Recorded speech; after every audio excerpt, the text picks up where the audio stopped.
Spiritual grenades. This is going to be an interesting one here on Bible Study Hub.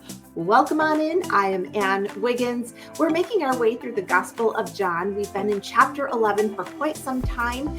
Just to review, we have been studying the story of Lazarus being raised from the dead. So Jesus has gone to Bethany after waiting specifically for Lazarus to die on purpose, so that he can raise him from the dead. Of course, none of the people in Bethany and friends and family of Lazarus know that that is his MO until it happens. So it's completely a surprise. Everybody is losing their minds. They're so overjoyed. And now we're going to wrap up chapter 11. And the passage that we'll be doing today is John 11, verses 45 to 46. And we'll just do that tiny little section today. Then we'll move on to chapter 12 tomorrow. So here's what it says.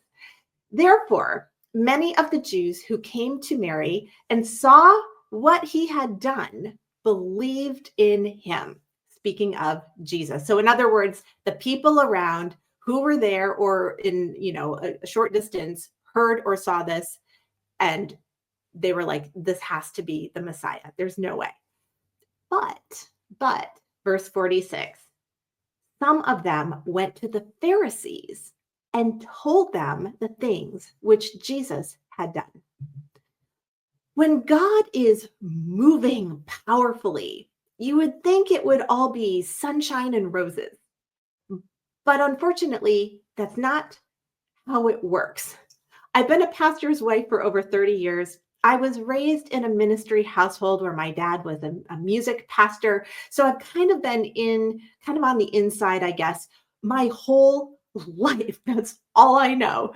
And here's what I can tell you after, I won't give you my age, but a few years, 30 plus years of ministry, is that when God's Spirit begins to move in a mighty way, not to be a downer, but brace yourself, because Satan and his demons never sit by quietly and just watch it all go down.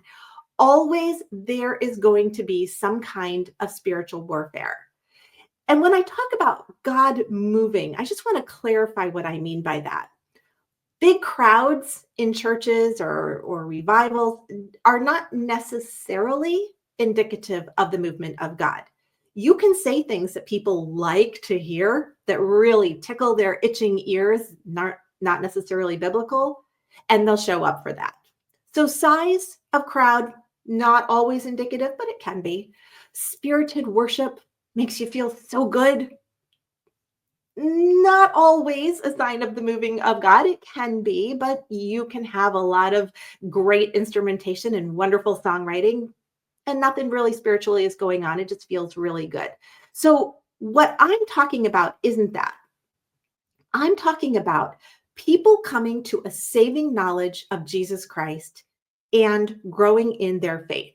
Whatever the size group, however the worship music goes down, that's what a move of the Spirit of God truly looks like. And that is where the problems start to crop up.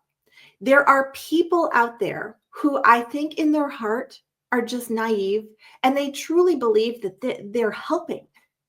They're helping to keep things on track. Ooh, I didn't care for the way that looked. Ooh, this is uncomfortable. I'm not so sure this is legit. And what they do is exactly what the people who did not believe did with the resurrection of Lazarus.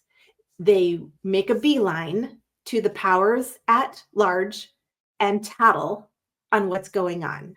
The result of them going to tattle ends up being the crucifixion of the Messiah.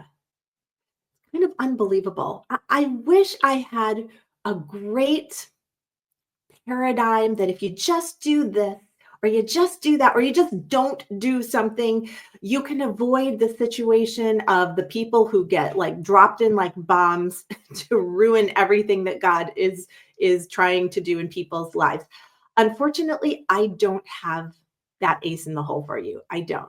I've gone through this so many times, I can't even count. But let me just tell you a few things to be aware of that you can do or not do to try to mitigate the circumstances, as this will happen in your own circles when God is moving. One of them, and the most important, is prayer. Do not underestimate the power of prayer. And if God is working in a group that you're a part of, in your church, a small group, your circles at work, cover that in prayer, because Satan will not just stand by idly and hope that it goes away. He will be making inroads to try to stop it. So that's the first thing. Second thing is, make sure that you are not the problem. I know that's it's a little forward to say that, but I don't think, generally speaking, the people who are fueled by the devil and his emissaries typically know that that's what's going on. They think that they're helping.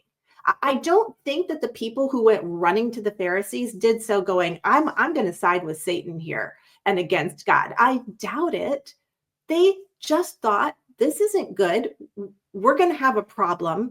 The religious leaders need to step in and put a stop to this before things go badly for us, or we lose our power, as we're going to find out tomorrow. So don't be the kink in the hose. If something's going on and you feel agitated in your spirit, take a moment before you go making decisions to go running to the higher ups to report. It's possible that what is happening is not biblical and not good. And in that case, you do need to step in, but don't do it quickly or without a lot of prayer, because you don't ever want to be inadvertently working against God. You want to always be working for him, towards him, on his side. At the end of the day, everything that is happening that we're going to read until the end of the book of John is all within the plan of God ultimately. And he allows and uses fallen humans, even humans who are being fueled by satanic forces. He uses them to somehow miraculously accomplish exactly what he wants to do. And that gives us peace, because even when you see the devil getting in there and he's messing things up, you can rest assured that God is still in control and he will never let things go sideways. Ultimately, his plan will be accomplished either with people or despite them. Well, I hope you have a wonderful day today. Lord willing, I will see you back here tomorrow morning. Our videos go live at 6 a.m. Bible Study Hub, Facebook, and YouTube. So I will see you then. And my cat, that's Gracie Bell. She'll probably see you too. Have a good day.